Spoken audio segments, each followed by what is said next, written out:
I get started tonight, I would like to take this opportunity to thank Bruce Mitchell for his work in putting together tonight, for whom none of this would be possible. So if you would all join me in a round of applause for Bruce.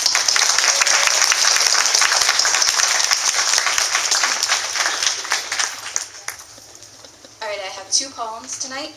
The first one is inspired by the chemical spill that happened last year in the southern part of the state.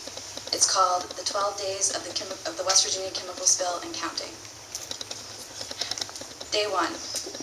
West Virginia residents in 9 counties, Jackson, Rowan, Clay, Putnam, Cabell, Logan, Kanawha, and Boone, check into Charleston Trauma Center reporting symptoms of nausea, vomiting, and skin irritation. Day 2. 787 cases of exposure. 9 of 55 counties can't use the water.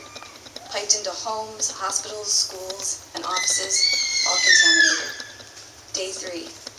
NBC Nightly News covers the story for 2 minutes and 28 seconds.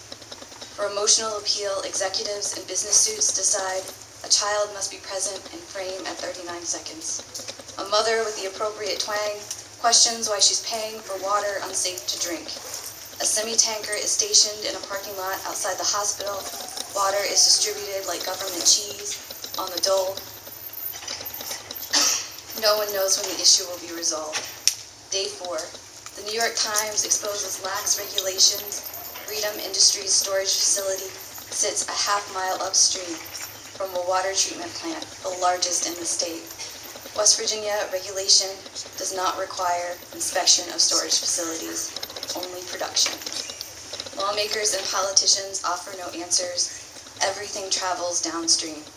Cincinnati shuts down intake valves from the Ohio. Day 5. Governor Earl Ray Tomblin begins lifting restrictions on drinking water in zone priority.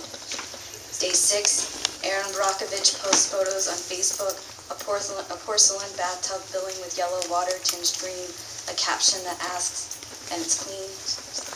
Day 7. Freedom Industry files for Chapter 11 bankruptcy. They will pay back nothing and refuse to comment.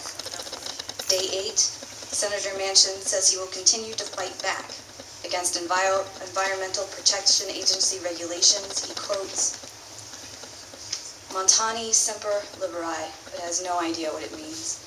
Day 9, in an interview, he expands on the theme, coal and chemical inevitably bring risk, but that doesn't mean they should be shut down.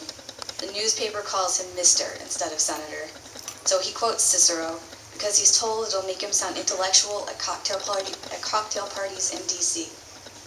Day 10, snow covers potted seedlings like souffle skin. Locals go out to measure icicles hanging from houses. Mom calls to say, "Leave the faucets dripping." Day 11, freezing fog hangs in the air, delicate and vicious. Plows run, but streets are covered again in minutes. Cars drive white-knuckled in a creeping line. The world is again preoccupied with Chris Christie. They deem it Bridgegate. Day 12, the House of Delegates declares a West Virginia prayer day. Prayer will not create appropriate living wages or money for education. Prayer will not clean up the water supply. We do not need a leader sitting on his knees, genuflecting in prayer pose. We need an Elizabeth Warren for West Virginia. Someone armed with a pen, the knowledge to use it, and a few scratch sheets of paper.